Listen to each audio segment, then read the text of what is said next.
Good morning. Ready up, gamers. It is Monday, January 13th. Welcome to the 55th episode of Ready Up, your weekly Web3 gaming alpha show to stay on top of the markets and ahead of the game. I am your host, Icy Gaming, running duos alongside the Wolf of Web3 Gaming, the K9 of the K9s, the patron of the pooches, our supreme leader guiding the best alpha pack that is Wolves DAO, Sir Paytone. Yo, what's up, dude? Good, man. It's good to be in the seat and a lot of stuff. The vibes are immaculate this morning. Me and you just bantering with each other in the pre-show. We couldn't help it. So the show's only an hour, so we had to get our licks in the beginning. So it's gonna be a lot of fun, man. Obviously, just being with you, man, is just a good time, and obviously we got to cherish the moments for sure. So, dude, crazy, man. 55th episode. Yeah, man. We got a special one today. We got our first interview for 2025. Yes. So he's a familiar face. That's all the alpha I'm going to give you now. Stay tuned. Halfway about through the show, we're going to bring him on. I cannot wait. Super excited for that. But we got a bunch of news to talk about. Yes. Limit break, breaking the internet last week. Choosing Violence is in the title. Violence, bro. We got some AI agent updates as always. We got an Azuki token coming. We got so much to talk about. Crazy. And more. But Peyton, I want to start with that tweet that you sent out last night. It's just such a sober reminder. Yes, cherish the moments you have with people, even if the season is temporary. Hope everyone is all right out there. Yeah. You also shared, a little bit more context into that. If you want to speak to that real quickly. Yeah. So I just, yesterday, I can go into it a little bit. I found out, I just got a call from one of my Chief Sanchez, and he was saying, hey, they found one of our sailors who was also another chief on board the USS John P. Murtha. And found out he was passed, right? And so it was just like it was a weird day. It was like who I'm like currently grinding with now, which was like Spark and Sam, and we were spent 5-6 hours together yesterday, just casting vision, just doing a whole bunch of stuff with Wolves, and getting really excited about this. Reminded me a lot of the Navy, right?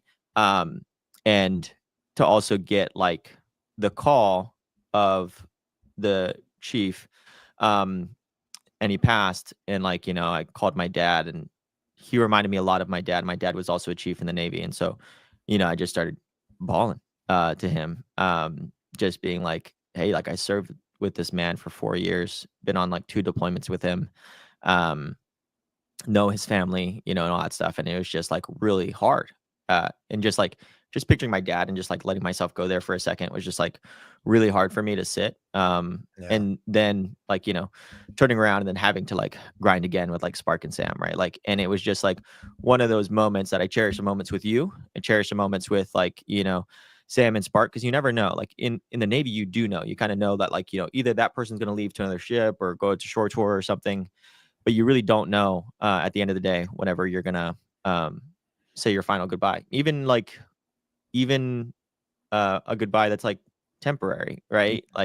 There's a lot of things, even they said something in terms of the lifespan of your parents, to how you don't see your parents, whenever you're out of the house and everything like that, the shortage of time. And so it's also just reminiscing on Jackson and Willa and Olsen, and the new baby that's on the way, just making sure that I cherish those moments. So anyways, not to get all sentimental, but that was definitely a hard one for me yesterday, man. It was really tough. And speaking of hard too, we didn't even know, me and Sam got the news on the same day, most likely. And it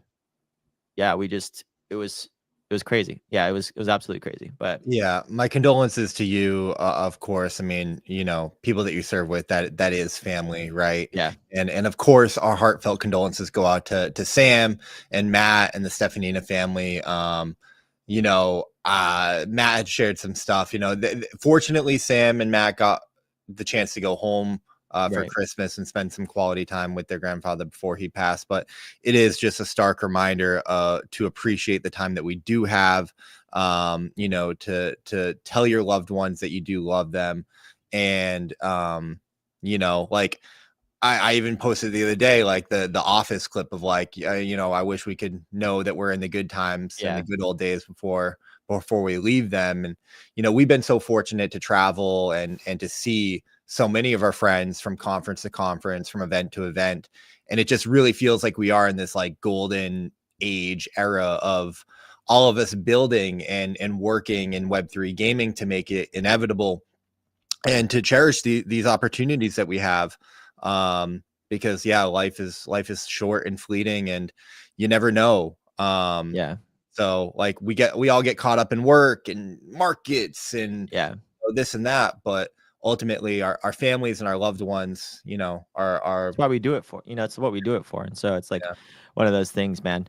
But yeah, just we're gonna transition to the show and everything like that. Message, but for everybody. It's definitely a message out there and everything like that. And like it's one of grief, but also a good lesson. That like I'm happy. I'm happy that I'm building alongside you, building alongside Sam, Spark. Me and Sam were just talking about it yesterday of just like how much fun we were having together, right? And it's just it's one of those things, dude. That like we get to also celebrate who they were when we knew them. But yeah, jumping into it, man. We got to put our heart on the sleeve. It's a little tough bit. transition to It's a tough transition, but at the same time, it's a good one because we're about to shed light on a lot of people that there's a reason why like we're having this type of happiness, right? We're building alongside of people and everything like that. And it wouldn't be possible, man, without Big Roni and OpenSea. So one of the family members that we want to shed light on and support, man. Oliver is such an incredible friend and partner, and of course OpenSea is our preferred marketplace on ReadyUp, the largest NFT trading marketplace in the world. And one of the reasons why we love them so much is because they support Web3 gaming full stop. So Oliver was streaming with Theodore, playing some off the grid the other day. I hope that you guys completed your Discord quest and got that skin pack. I had to log in over the weekend. 2 more days or no? Or is it gone? It's soon. It's soon. 2 more so days like on Discord quest, I think. If you don't get it, like go get it. And listen, we are expecting big news from OpenSea very soon with their V2 coming. But yeah, I want to share this. Give Oliver some love. What game should they stream next on OpenSea? Go tell them that ReadyUp sent you. Listen, we love Oliver and we just want to support him as much as possible. He also was tweeting out the other day, like, should we run back the Wolves DAO OpenSea stream at Wolves Den GDC? So stay tuned for that. We're gonna have some good stuff. But I also want to share this one. So this is Oliver saying shout out to Dub for the recognition. This is a comment that Dub left on the AVAX channel. So AVAX had a professional gamer streaming on the official AVAX account. Shout out to AVAX. We love you guys, of course. Which was so awesome to see. Finally, some of these like big, blockchains are streaming Web3 games on their platforms. I'm not sure why it's taken so long for them to do this. I was talking to Oliver about this a year ago, and it's wild to me that OpenSea, like an NFT platform, which a gaming is a big part of that, but only one segment, only one vertical, really just Oliver. Has been like leading the way. Like I don't know why more of these chains aren't supporting these Web3 gamers and streams and stuff like that. But it's cool to see. And shout out to Oliver for like leading the charge on that. He's so one of those leaders that people like are not like really loud and rambunctious. He's one of those people that are just like steadily building, just like OpenSea is. And he literally made he's probably going to start a wave. So it's awesome. Yeah, big love to Big Roni. We also got to thank Zai, the world's first layer 3 solution for AAA gaming, powered by Off-Chain Labs' Arbitrum technology. Obviously, they're cooking and crushing with all of their games. And really, this week, we want to highlight one of their flagship games, Valeria Studios. They hosted a $50,000 tournament over the weekend, which was really cool. Shout out to Spike and the Wayfinders. I think they took home 20 grand. Yeah, man. They did great. Place. Community won. First place 10K, second place 5K, and third place. Fatal and the guys over there absolutely crushed it. It was really cool to see. Real quick about Valeria, if you guys aren't familiar with them, it's a real-time strategy mobile game, Valeria, The Land Before the War. The game is being built on Zai and will be available in iOS Android, and in the browser. And they're also working on a phygital trading card game where you can collect all 108 cards. This is the final moment of the tournament. They had professional shoutcasters, dude. They were good. I was actually like, yeah, it was really good. It was an event, man, and I love to see these like like well produced, high octane events going down. Even for like a battle or game like this, Right. you certainly feel the energy there. So it was really awesome, man. Shout out to Remy, NFT Remy. He took first place. I think he took down like 20K total for his first place spot. So big shout out to Valeria, just one of the incredible games building on Zai. If you guys haven't picked up one of your tiny century keys, definitely recommend you go do that. That is your battle pass with a guaranteed minimum of 12 airdrops from some of the games and partners on Zai coming to that battle pass. Not financial advice, but pick one up, can't go wrong. Yes, sir. No, absolutely. And yeah, Zai's been amazing, right? Sobi and everybody like that, working with Rare Breeds and everything. They've shown that they're going to be supporting games throughout this tiny key battle pass thing, right? So like 12 plus battle airdrops are going to be coming for the battle pass, so it's going to be awesome. Absolutely. Not to remind you though, Icy, but we're not looking good.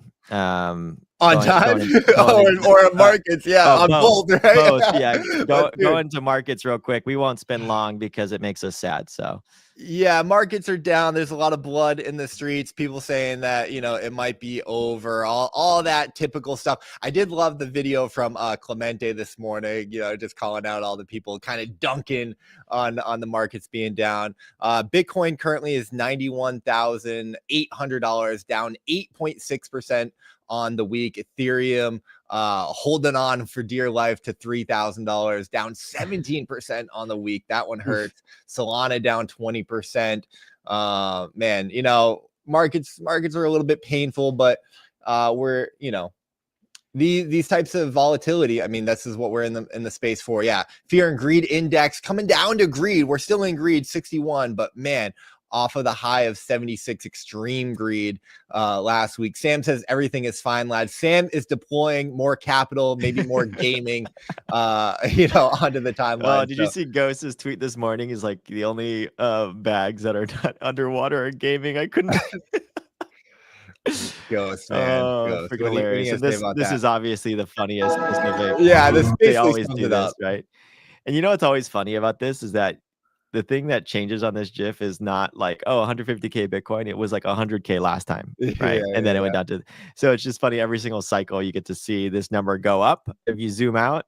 But yeah, it's pretty awesome. But yeah, just to catch us back up on time, I'm gonna go down and Icy's gonna kind of give you guys a little bit of spiel on what's going on in AI and gaming before we get into our major topics. Yeah, I mean, some other culture things, right? We had NVIDIA officially launching and unveiling the new RTX Blackwell 5090, the world's fastest GPU. Super exciting, man. I saw some comments saying like, I just bought the 4090. Well, the 5090 is here, so gamers prepare. This is gonna be massive, not only for gaming but also AI. Of course, we had CES 2025 last week, which debuted a game-changing AI that powers autonomous game characters that think, adapt, and interact in real time. So these are like smart NPCs. The AI agents are coming to gaming. If you guys haven't seen this thread, some of these game demos with these AI agents are just mind-blowing. What a time to be in gaming, regardless of markets, man. We all know where this industry is going, so some super cool stuff is happening, and we're living in the future. It's absolutely insane. Also, they announced their own custom foundational models. This is NVIDIA, by the way, for AI agents using Llama, with the NVIDIA CEO saying that AI agents are going to be a multi-trillion-dollar opportunity. So, I mean, higher, right? We're just getting started. We're in inning, 0, inning 1 of AI, and it's just going to continue to permeate not only through crypto but just through throughout the world, really. And in the gaming sector, we had some fun little announcements last week. YGG, our beloved Yield Guild Games, introducing their AI network. So they want a piece of the pie, self-learning AI agent network for the YGG ecosystem. They got the Guild of Guilds, and they're going to have the agents to fill those guilds. Ronin Network also airdropped the Jihos, Jhos, Jao, I don't know how you pronounce it, token to their community in celebration of their partnership with Virtuals Protocol. We'll have some more Virtuals partnerships in the Quick Gaming update. So yeah, AI is going to continue to be massive, and we're going to continue to try and share it as we can.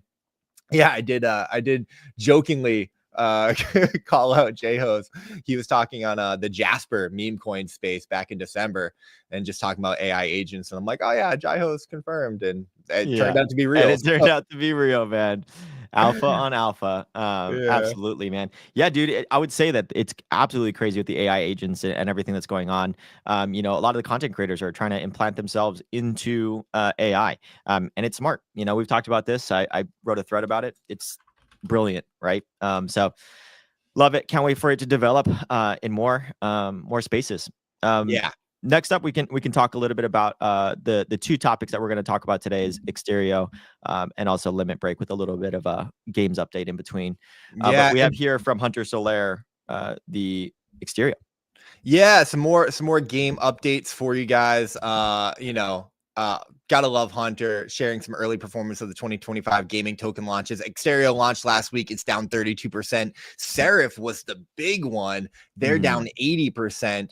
After such a big launch, I mean, maybe not so surprising to see. Right. Sonic is only down 13%, and they launched at like, what was it, like a $2 billion FTV or something like that? It's crazy. So they're holding up pretty well. Wanderers had a rocky launch yet last week, down 52%. And Game Hub, I'm not actually familiar with them, down 80%. Of course, Hunter says, a lot of these TGEs will be coming, but there's not enough liquidity to pump all the bags. So, we will see kind of that liquidity concentrate around the value. And of course, this kind of opens the door of like kind of what went wrong with Exterio. Obviously, there was a ton of FUD last week. Grail had some hot takes. Sparksy did a breakdown. ICO Beast, I think, talked about it. Peyton, I wanted to give you a minute or two to share your perspective, kind of, post-mortem of, is this the death knell for Exterio, or can they pull themselves up, or what kind of happened? When it comes to this, right, it's I want to kind of maybe comfort some builders out there. There are a lot of indications and signs in which that you can pivot. Whenever you release a token or any type of thing, you're actually losing a bullet in the chamber, right? So it's like whenever it comes to that, you don't have as much attention at least in this market, until you actually have like a token to launch, an NFT launch, any type of monetary vehicle in which that like the community can like make money. That is when you have like the most attention. That's why people grind points. That's the reason why they do NFTs. That's the reason why they do tokens. That is just who we are as a space as it currently stands, right? As games mature and everything like that, maybe that will come out in the future. But right now, no, that's exactly what it is. And so a lot of this was actually just value debt, right? An expectation. Over promising, under delivering. So, when it comes to the Incarna, it was a super hyped mint. We're going into it. People were using it as an NFT voucher for the Incarna mint and that specific system for tokens, which was also kind of at that time was going to be like said to be on Binance. So a lot of people thought it was just going to be like a massive cook. And then it ended up just getting pushed to the right. And more to the right. The timing wasn't right.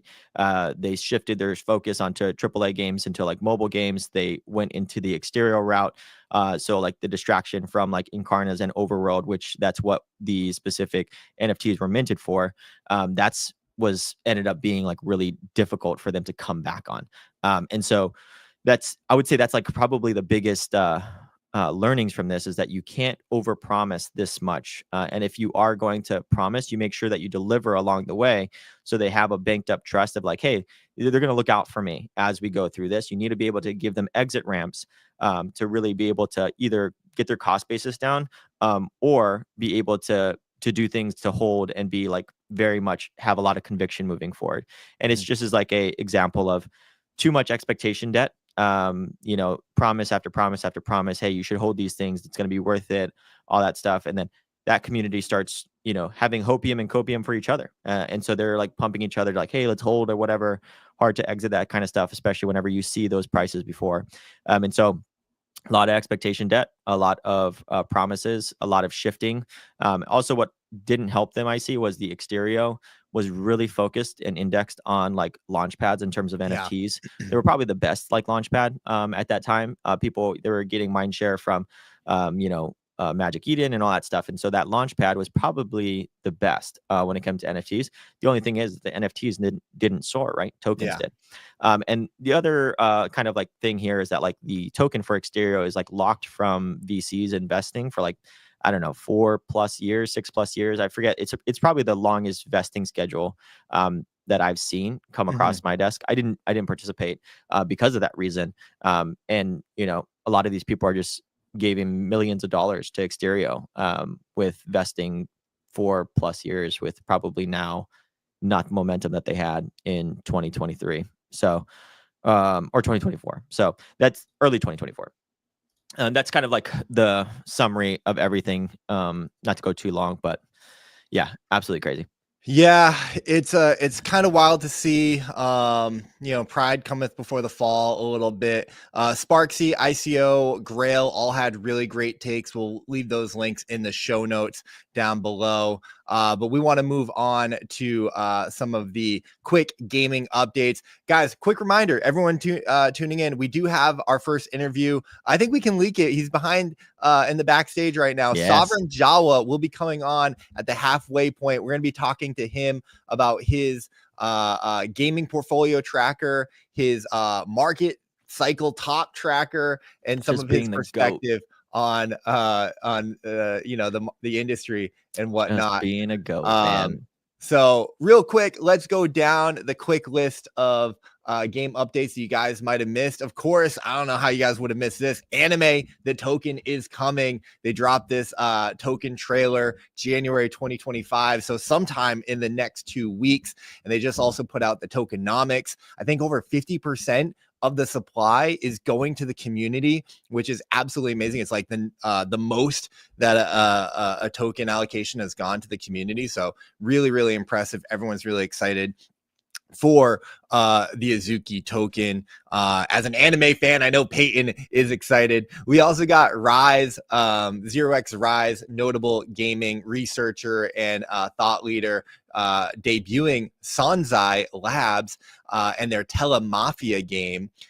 We met Sanzai Rise at YGG Play Summit. He was telling us about the game. Super, super exciting. They've got this coveted mint coming up with only, I think, 888 of their Genesis NFTs. So keep an eye out for that. You can play to airdrop, play to whitelist, farm it in their Telegram game right now. Hopefully some of us will get access to that and that'll cook. Virtuals had this update where they're saying agents are reshaping the social layers today and gaming is next. Gaming being $1 trillion industry in humanity's last hope to survive the AI apocalypse. So pretty excited to see them so bullish on gaming, the industry that we know and love. Illuvium had a partnership with them. I think our tweet got messed up there, the link, but Illuvium is partnering with virtuals to populate Overworld with their AI agents. So maybe this is some hope, silver lining for Illuvium. The full blog post if you want to check that out. Planet Mojo also launched their Mr. WWA AI agent on virtuals last week. Kind of a cool agent that they're going to be doing with their whole poker and agents playing in there. I think I aped in on the launch and I think I'm down a little bit, but I love Mike. I'm pretty bullish on what they're doing. And even if I lose money, I mean, that's my own fault. Gigaverse. There was a really good article on games. This is also like the hot topic of the month, really. The Good Luck Have Funners NFT is up. Their game is coming. They're building on Abstract, and there's a whole bunch of excitement around that whole ecosystem. So if you're not paying attention to that, maybe dive in. We also had Off the Grid. We mentioned it at the top of the show, giving away a free Impact Junkie in-game skin through their Discord quest. Super simple to do. All you got to do is go to Discord, activate the quest, and then go play for 15 minutes. It took me 2 matches to do it because I suck and I got killed on the first one. But I claimed the skin, which I don't know. I'm still like a junkie for these skins. I'm trying to collect all of them, and hopefully one day they're worth a lot of money. So free way to do that. We also had this cool update from SoulForge Fusion. They hit 1 million unique decks sold, with over 30,000 unique playable cards. So if you guys haven't done a deep dive into SoulForge Fusion, where I'm establishing a partnership with them, super excited about their game. It's literally the creator of Magic the Gathering who is working on this with Justin Gary. I think that's like over $7 million in revenue. So they're driving significant revenue for this game, taking a Web 2 marketing approach and a Web 3 marketing approach. So put that on your radar if it's not. Play Ember is building Pudgy Life and will be launching on Abstract Chain. Shout out to Play Ember. I almost wore my Play Ember shirt today.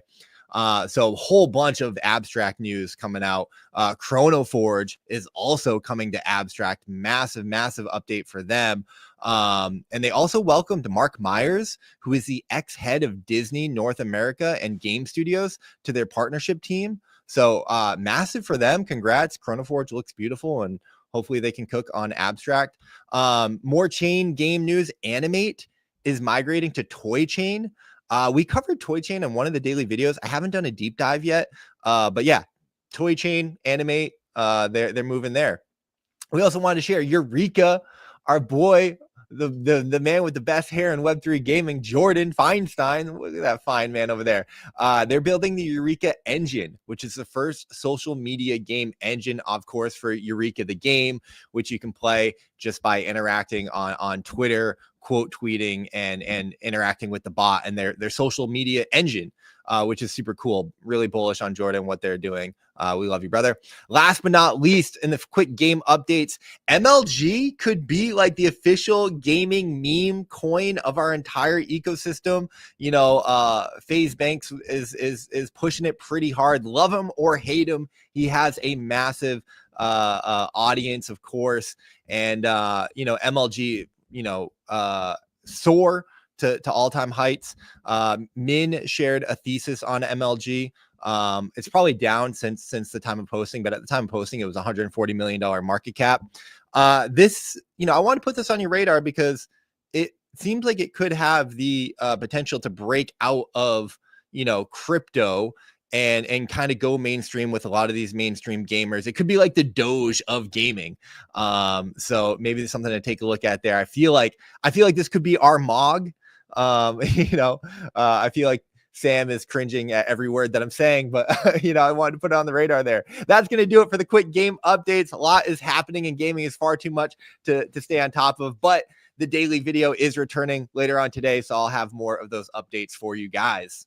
Absolutely, man. You freaking crushed it. And thank you for I just shut down halfway through that. So definitely good job keeping afloat. I just want to share this last one for the last 2 minutes that we have here. It is actually Limit Break. And we have my video out here in terms of if you want to watch it. ERC20C has been announced, and he announced it called app tokens, right? So app tokens are coming to ERC20C.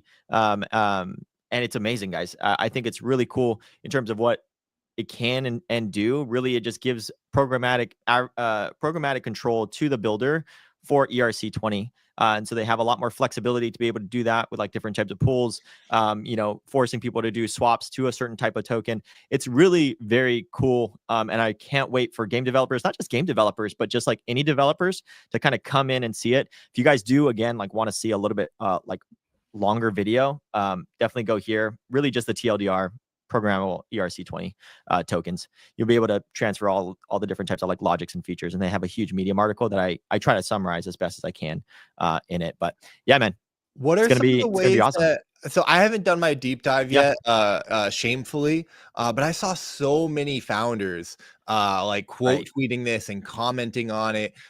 This certainly from like the development side seemed to be all of the rage last week. And I've been a big Gabe Leydon fan. You know, I'm biased. He skateboards, and I met Yeah. him, and we had like a 15-minute conversation all about skateboarding and whatnot. And I covered the Super Bowl commercial with Digi Right. Daigaku.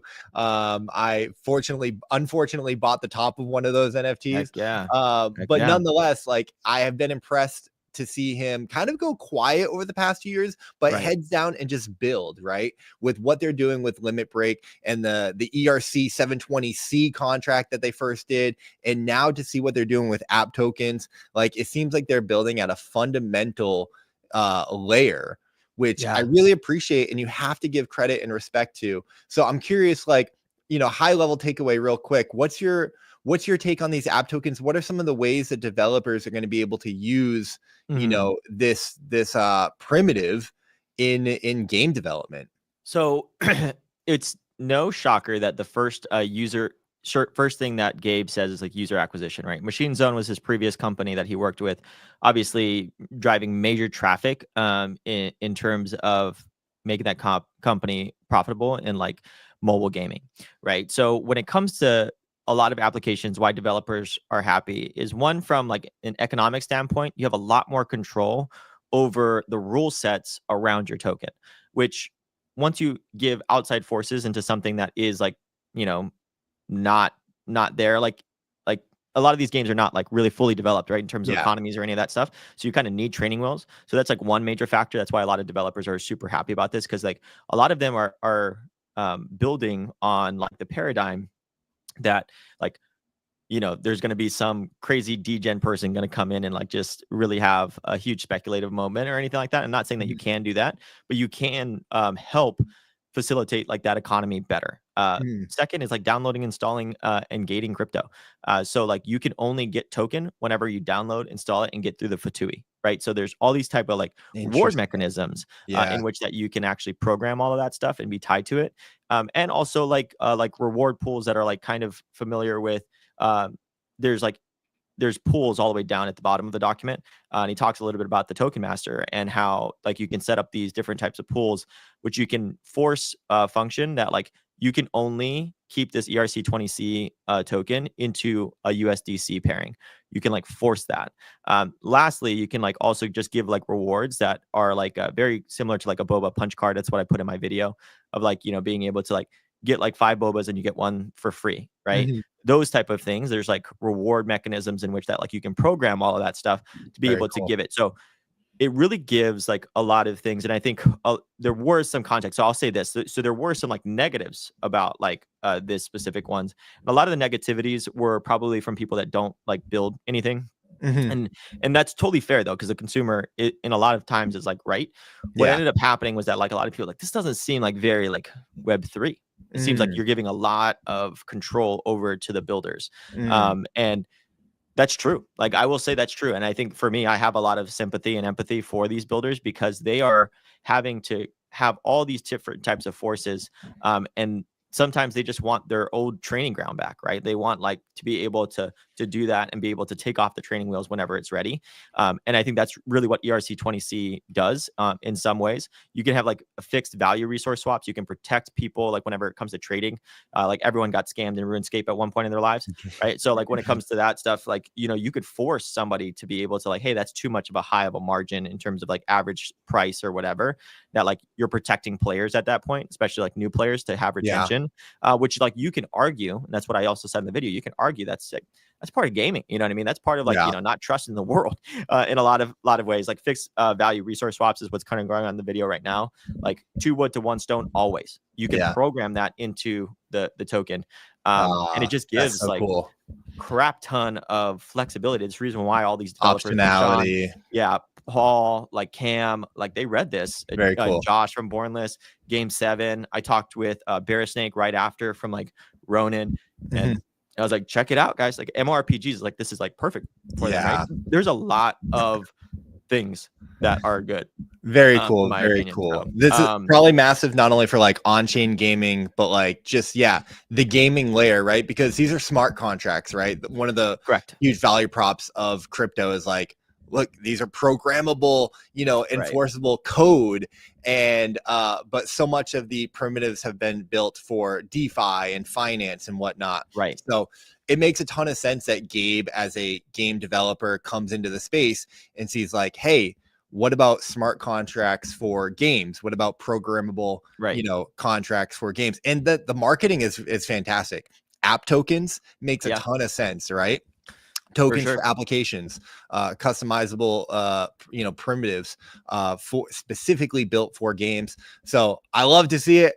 I'm not technical or smart enough to wrap my mind around it. It took me a while. It took me like maybe 5 or 6 reads. I think I like DM'd you, say like never slap me if I ever like tell myself that I'm gonna like put out a video in 24 hours. It was definitely hard. It was very hard. I had to spend a lot of time into it. So kudos to you for doing that, man. And if you guys haven't watched that video, I definitely recommend going to do that, because when you see the excitement amongst the developers, the qualified, gaming industry veterans around this, it should excite you too for like what they're going to be able to do and unlock in gaming. But with that said, Peyton, we've got our special guest behind backstage. We're going to bring him up, and we got a trailer that we want to watch with you guys. So we'll get his reaction as well to that, and then we'll jump into talking to him about everything that he's got going on. Sovereign. We're doing Castile. Yeah. Sovereign, man, welcome to Ready Up. How are you, brother? Thank you for having me. Long-time listener, first-time caller. Yeah, first time caller, but also first time reactor. Not, I guess in chat you reacted all the time, but you're going to be up here with us reacting, and it's awesome. Yeah, so excited to have you. I can't even contain my excitement, Sovereign, but let's get through this trailer, and then we're going to talk to you about your gaming portfolio, your trackers, everything that you're doing. Yeah, man. Such an honor to have you here. Shout out to everyone in the chat as well. Special episode, our first interview for 2025. So appreciate you guys being here. And if you want the Sovereign Alpha sauce, dude, stay tuned, man. Yeah, and there's no better way than to do it with a reaction video with somebody that's also been reacting with us for the past year. So let's go. So real quick context as this happens, this is some game introduction from Castile. Less of a trailer, but more of like an overview, but it kind of slaps. And Castile, like their NFT went crazy. There's a lot of hype and excitement for the game. And after seeing this, I got pretty excited too. Action going. Bro, look at this character. Yeah. These characters are crazy. Very cool. Sound design's a little off, but all good. Oh, jeez. There's a lot of force going into that sword. Dude, this is the one that had me. I want to play that character. The music one? No, the guy with the arm that we just saw. The conductor. Listen, I'm on my Marvel Rivals kick right now, so I see all these characters, and I'm like, yeah, let's go. Yeah, man, it looked good.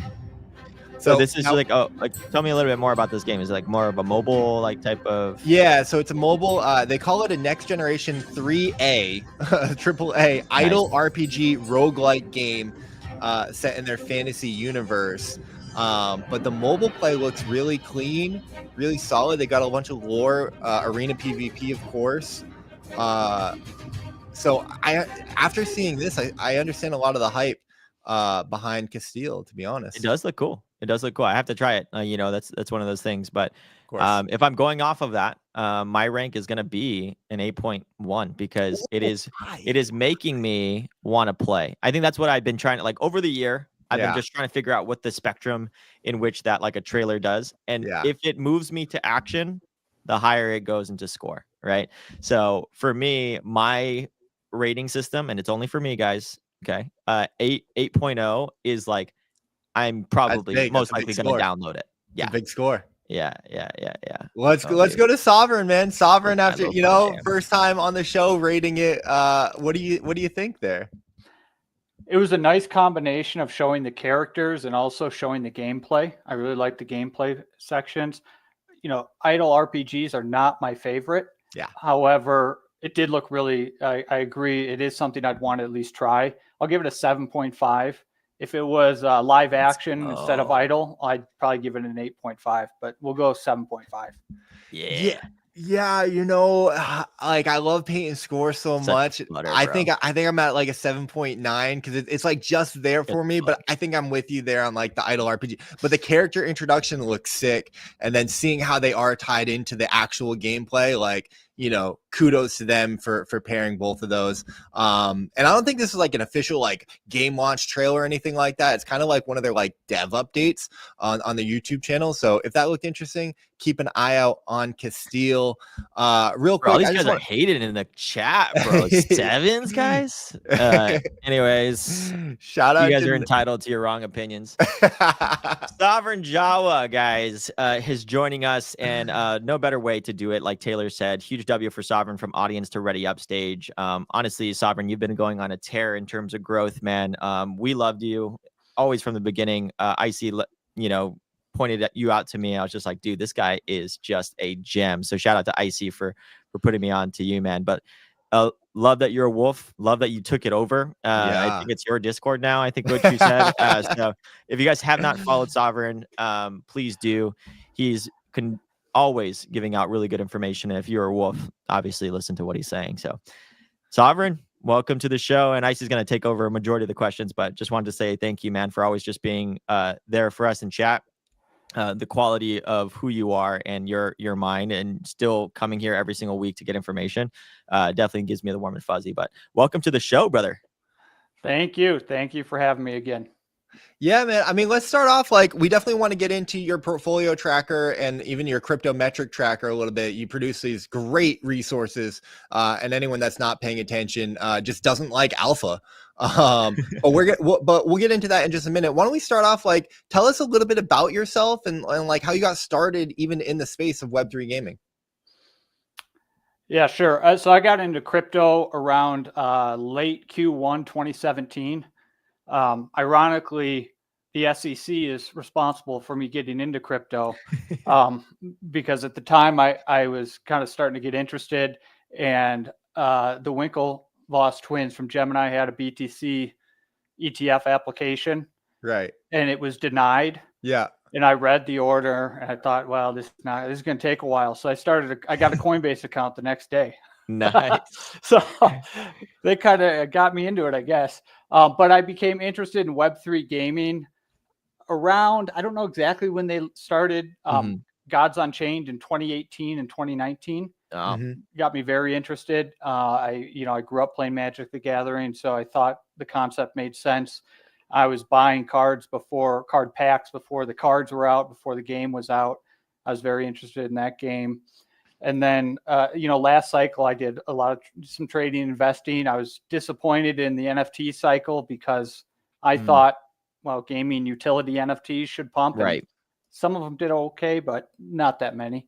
And then end of 2023, I started a newsletter called Web3 Gaming Daily. My goal was to just do it for 30 days, see how long I could do it for.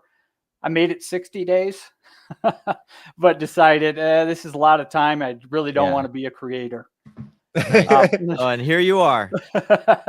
And here you are. Ever since you made that decision, now you're up to 2K followers. You're good to go, brother. Yeah. Moving markets. Good to go.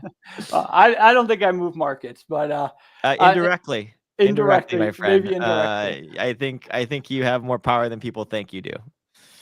But yeah, I mean, at this point, kind of my trading investment style is mostly I just sit in coins I believe in for a long time, and I just take the pain until they pump or I capitulate. That's mostly what I do. What makes you capitulate and what makes you just like endure the pain? Like, is it conviction in like the actual white paper that you're reading, or is it like and then what makes you capitulate? Like just price and like overexposed and no one's catching on? Price is usually not what makes me capitulate. Usually there's a lack of communication from the team. There's a lack of marketing. If the price action's horrendous, but the team is out there every day talking about their project, their marketing, they're putting out articles. Right. I probably won't capitulate. I'll probably just ride it to zero or the pump. Heck yeah. But if join the club, brother. Yeah. I mean, it's a good strategy for 2 out of 4 years. Yeah. the other two, it's horrendous and you lose all your money. But Right. and then occasionally I do some more short-term degen trades, but that's really not the way I make most of my money. Nice. And I switched to full-time. I've been full-time crypto trading, investing for about a year now. Wow. Congratulations, man. That's a huge achievement. Yeah, super cool. I mean, when you were doing your Web3 Game Daily Substack, that's how I came across you in the beginning, and I just was loving the content. I was like, this is incredible. I was like, hey man, can we work together? And I asked him a few times, and Sam was just like, oh man, I'm kind of busy, or I want to go like all in on trading and whatnot. And it's gone pretty well for you. So I want to pull up your mega list of Web3 gaming and AI tokens portfolio. You just shared your latest update for January 2025. Spoiler, guys, he's up 781%, which doesn't like advertise this too much. But if you dig into the numbers, he has essentially invested $13,000 and he is up. The portfolio is up over $119,000. So it has gone extremely well. Little teaser. We're going to talk more about this in just a minute. But Sovereign, I want to ask you, man, like why and how did you start this? Also, when did you start it? Like, do we have an official start date on when you started this? Yeah, I don't have it in front of me. It was around late November or mid-November of 2023. Okay. Nice. Is when I started it. So kind of around the overworld hype. Yeah. Around there. Well, it really was. I think maybe that's what gave you some more conviction. And just real quick, I want to give context. I always like this because, you know, a lot of people make decisions and look at you and be like, you know, I can do that. And I think one thing that I've always been cognizant of, especially being like a father and all that stuff too, is like not everyone's path is the same. So could you give a little bit of context without doxing yourself too much? Like, you know, are you a family man? Are you doing that stuff? Are you single? Like this is what you're doing full time, like how much hours you're putting in. Because I just don't want anybody to be like, oh man, Sovereign's freaking crushing. I can do that. And then like, they're not really understanding how much hard work you're putting into this. So if you could give a little background of yourself without doxing too much about it. Yeah, I put in probably 6 to 10 hours a day, depending on the what's going on in the market. But I don't have a family. You know, I have a dog I have to take care of, but that's about it. So I have less obligations than. Wait, what's the dog's name? What's the ticker? What's the dog's name? Gala, dude. No ticker. So I do have more time than probably your average person. I also have a background in financial services. Oh, amazing. So I do have some experience in that arena that other people would not have. Now, my background in financial services, no one would tell me to go buy every Web3 gaming AI token. I did 100%. That. Yeah, you definitely have to switch off your brain a little bit. And sorry, I see. Just one real last question. Yeah. Like in terms of the your day-to-day, the 6 to 10 hours, could you go through that process? I know Sparks, and we have actually Spark next week. So I'm going to ask him the same question. But what is your day whenever you wake up in terms of this? And the only reason why I say this is to give more context to people. I think people don't really understand how hard it is. And like, you know, the systems and what that you've kind of been battle hardened for a long time. Yeah, sure. My day is split up into probably 3 different categories. The largest category is just research, just looking at, I probably look at 5 to 10 projects a day, just reviewing information on each project. The next category is just looking at charts for my holdings and looking at updates for my holdings. That's, you know, an hour or 2 a day.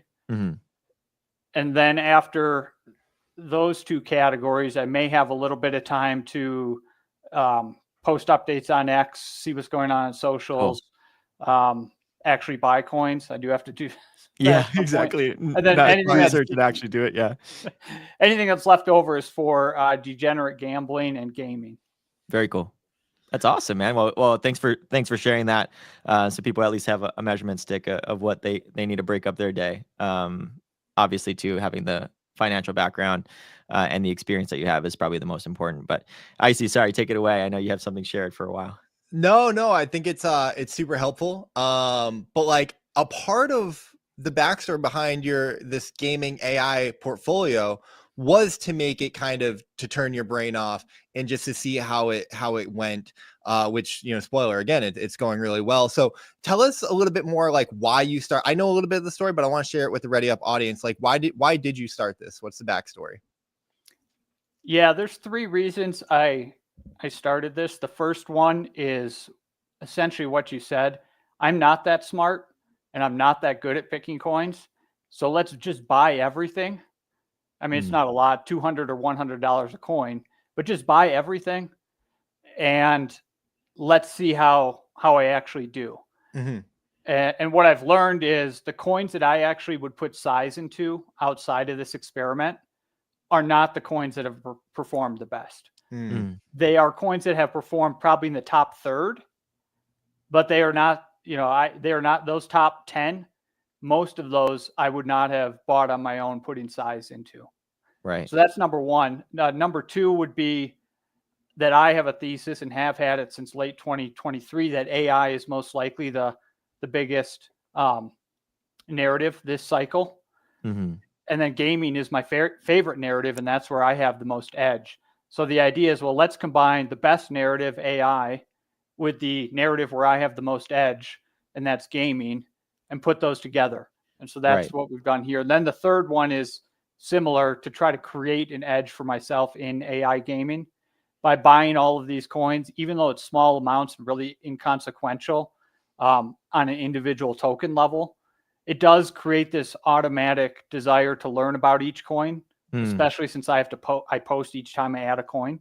Yeah. And so it's a great learning process. So those are the 3 reasons. That's definitely something that I've said as well. Like, you have to get skin in the game for you to like force yourself to learn. And the kind of sometimes the bigger the bag, the more like you have to go study. Sometimes I've like literally put in money just to make myself kind of kick myself into action. I know Spark has, and I know Hustle has too. So definitely a strategy. Yeah, I love this, man. I want to dive into this just a little bit and expound upon that more, because it's really incredible, like what you've done here, by putting $100 to $200 into all of these tokens, just like blindly. If it's gaming, if it's AI, you're like, yeah, I'm in. Your biggest winner is Virtuals, and you bought it over a year ago, December 1st, 2023. That $200 cost basis is now worth $74,000, which is absolutely insane. Obviously, Virtuals has been a big narrative over the past few months. I unfortunately top blasted. I did not get in. So I'm curious, just like, how did you find this back then, and what made you go into Virtuals? So there's an entity or a project called PathDAO, which was the precursor to Virtuals. It was a gaming guild, similar to YGG, similar to other gaming guilds, GuildFi from last cycle. So I had owned PathDAO and lost a bunch of money on PathDAO. So I was aware of the project, and PathDAO had a staking setup. And so you locked your tokens for so long. I still had some PathDAO tokens locked up in some staking mechanism or sitting there. And so I would occasionally check in, like, what's going to happen with these tokens? When am I going to dump these tokens? And at some point in late 2023, they had a governance proposal to pivot to Virtuals. So I was aware of the governance proposal. And actually at that date when I bought Virtuals, I believe it was still Path token. So it was before I bought it, when the governance proposal looked like it was going to pass. And so I had all this Path, a lot of Path. I had a little bit of Path, and my Path that I had converted to Virtuals. And then I kept about $200 of it for this, Nice. And I sold the rest. So man. that 74,000 could have been about $1 million, but it's not. Right. Have you ever with this have you ever like put in more? Like, let's say that, like, you start off with this cost basis of like $200, right? Like you seem like more of a quantity shooter, but like, have you ever seen the quantity and you see a spike up and you look, oh, this is quality, and then maybe go in with size? Or is that you just kind of be like, hey, this is my cost basis, this is what I'm doing? The only time I've done that is with virtuals. I did put more in virtuals, probably around November of 2024. Gotcha. Because I thought it was taking off and I was going to be able to trade it. Right. And so it was maybe $1.50. Everything else I have put more funds in, but it's usually around the same time. So I have holdings in NRN, in Limbo, in Prime, outside of this portfolio.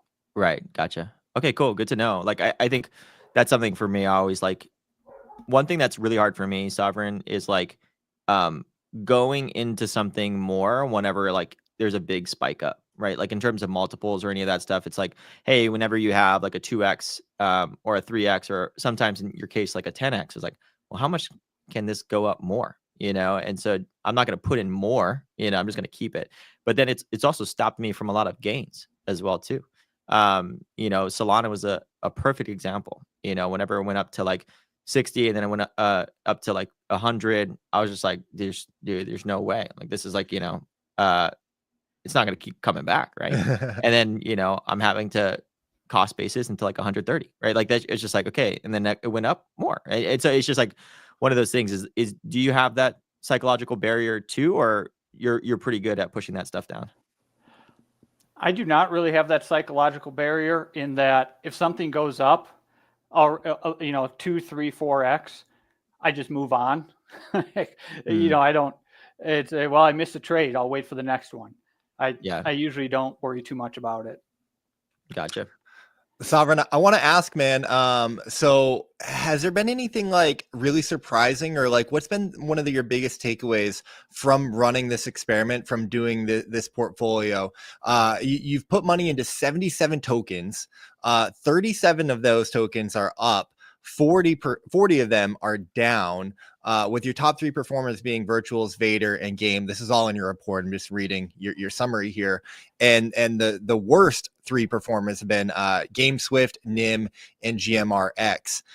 So I'm so like, it's so fascinating to me, right, that you just kind of took this shot in the dark, and then Virtuals ended up being this massive winner. Was that surprising to you? Was there anything else that was surprising? Like you said, kind of the ones that you maybe would have gone into size with haven't performed as well. What have you kind of learned and taken away from doing this? Virtuals was very surprising to me. If you had asked me what coin would have pumped the most when I added Virtuals in December 2023, Virtuals probably would have been at the bottom. Wow. My view of it, and that's why I sold a bunch of it. My view is these are some gaming guys and they're LARPing as AI. Well, I was wrong about that. The other a couple surprising tokens were AGI and AI Tech.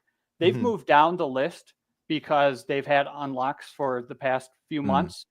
But for 6+ months, those were the top 2 tokens on here.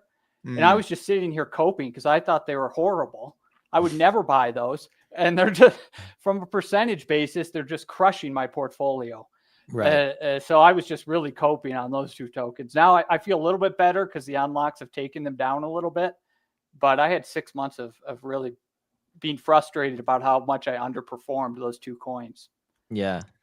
I think like too, something with Virtuals, and I don't know too much about PathDAO, so I don't know if they come from the game development one. One of the thesis that I have for like game development and some of the AI stuff is that I think like Mike Levine, all these guys, like they've been working with AI for a long freaking time, right? Like they understand. Like Paul, for example, he tweeted, is like, I just made one like 2 days ago, and like it's a simple LLM wrapper and all that stuff, and the only thing that really matters is like data. Right. Like I'm just like super bullish on like the game designers because they just fully understand. They've used LLMs for a long time. I think something for me and you, Jawa, that you liked was the Averick Saga, right? And I was super bullish on Averick Saga because their LLM tech and their private data was freaking good. And like that's just what they do anyways. And now that's a narrative. Like I think a lot of these game companies should take advantage of it for sure because they're the most competent. But yeah. Jawa, I want to ask you, like, how long are you going to be doing this portfolio tracker? And like, do you have plans to sell, right? Because right now you're up 800%, you're up $100,000, which congratulations. To see that from, $13,000 investment is just insane. And I mean, one of the takeaways for me is kind of like the value of diversification and not necessarily trying to like pick the winners and go all in on them, which is usually what I try and do. And honestly, sometimes you win, some, more often you lose, because I'm just top blasting and getting like, caught up in the hype. So your experiment is just really speaks to like the tried and true of like putting a little bit in and holding for a long time, like you said. Right. But I'm just curious, like, how are you looking at this over the course of this, 2025 in your portfolio? Like, what does this have an end in sight, or how are you thinking about that? This will have an end in sight. I will sell at some point when I think the market has topped, when I think it's rolled over, or if it rolls over and I don't sell, I'll eventually capitulate after I run it all the way back down. But I I'll post probably at least 24 hours in advance before I sell. One of my gut instinct feelings about it is I want to sell at a time when I sell, everyone is going to be in the comments telling me I'm an idiot. That's I feel like if I sold now, not enough people will be in the comments telling me I'm an idiot. So I'm waiting. Interesting. Well, I want to use that opportunity to transition a little bit. You also have your crypto metrics check that you provide every week as well. And this is kind of what you're using to potentially time the cycle top in the overall altcoin market, Web3 gaming, crypto, and AI. You got these metrics that you kind of track, and a lot of them are showing hold. You've got some of them showing sell. Can you just tell us a little bit about this? Again, why you're doing this and some of the metrics that you're tracking and how you're just thinking about it. Because I think a lot of people are interested in things like this, more of a qualitative approach to like trying to, usually the advice is like, don't try to time the market. It's about timing the market. But I think that's also because people don't take a qualitative approach like this with, these indicators and things like that. So can you just walk us through at a high level, what you're doing here and how you're thinking about it? Yes. And time in the market works for quality assets. But when you have 90% drawdowns on random altcoins, timing the market, I think, does become more important. It is not my goal to hit the exact top. I'll never do that. It's my goal to catch 50 to 75% of the move. What this does is there's a category called metric. That's a column metric that shows a metric that historically has been a good indicator of a cycle top. And then there's when to sell, what reading on that metric means it's time to sell. And then I have a current value. If it's above or below, depending on the metric, the time to sell, then it's sell, or otherwise you're holding. And so that's what this goes through. Now, this could be completely wrong in that the Bitcoin ETFs may change really the market structure and whether these metrics continue to work. But the goal is to, once enough of those metrics hit sell, let's say 50%, I then have a feeling, okay, this is getting heated. It might be time to take them off the table. Yeah, 100%. So that's the idea. I try to track it every week. In December, I got a little lazy and didn't post it as much, but I'm hopefully going to be back on it. And right now, most of the metrics are telling you it's not the top, other than AI. AI has been screaming that the narrative is well above where it usually would be, and it's been there for 5 weeks. So I've taken a little off the table on AI coins. Got it. That's helpful, man. I appreciate that. If you don't mind me asking, just like clicking into that a little bit, like what does that mean, right? Like, is that taking some off of virtuals, taking some off of the AI agents? Like, how are you approaching your portfolio at this time when you see those Google trends, screaming hot and the sell indicators flashing red? Like, are you taking 10, 20, 30%? Are you scaling out over time as long as those are still flashing red? Like, how are you approaching that? Yeah, I took out about 20% of my AI tokens Mhm. in the first week of January. And mostly I approached it by taking out from AI agents that had good stories and good tech a month ago, but as more agents are launched, now they're average, they're lost in the crowd. I'm not sure that they can keep the momentum they have because the competition was so intense. Right. So Kind of like the I took NFT boom of last cycle. Yeah, similar to that. I really took heavily off just a few AI agent coins. Mm-hmm. Okay, cool. Thank you for sharing and being willing to answer these questions. More on your metrics. You said a few alt season metrics are overheating and flashing sell in December, but cooling off in January 2025. Bitcoin's momentum is dying, which is a bad sign for altcoins. So you took a little bit out to survive if we've topped, but your belief is that the probabilities favor that the cycle is not done. Again, just fantastic kind of sentiment reporting and tracking that you're sharing on the timeline, which is one of the reasons why we've shared so much of your alpha over the past year. On the Web3 gaming side, you said Web3 gaming shows no signs of becoming a hot narrative according to Google Trends, and that your view is gaming tokens are unlikely to gain not traction. Leaving, I see. We're not leaving. Listen, it's the unpopular trade, right? So yeah, there's I don't know. There's something there. You said until a major catalyst propels the narrative. Yeah. So you're saying now is the time to research and find tokens in this narrative. So first, I would just want to ask at a high level, like, how do you feel, seeing Web3 gaming struggling as a narrative, as someone who is, deep into Web3 gaming? I'm sure, we all feel the pain, but I'm just curious, like how you're thinking about it, how you're looking at it. A lot of us are, saying we're not leaving Web3 gaming, but I want to get your take on it. We might take a break, but we're not leaving. I think there's great risk reward in many of the gaming tokens, not the new TGEs, but tokens that have been around longer. I mean, they're down. Some of them might be up a 2x, but there's good risk reward in gaming tokens. You're probably not top blasting anything right now, as long as you're willing to just hold and wait for the narrative to come. I'm actually really excited about gaming for this year for 3 reasons. One, Ronin opening up is I think could be massive. And I did not think that 2 months ago, but I have observed all the Ronin folks running over to base to play on virtuals. That makes me very excited to see, okay, what are they going to do inside Ronin once that's opened up? That I think that could be explosive for the ecosystem. AI gaming, I'm obviously excited about. And then the third one is I'm optimistic about the quality of the games. Shadowline, OTG, they've looked really good.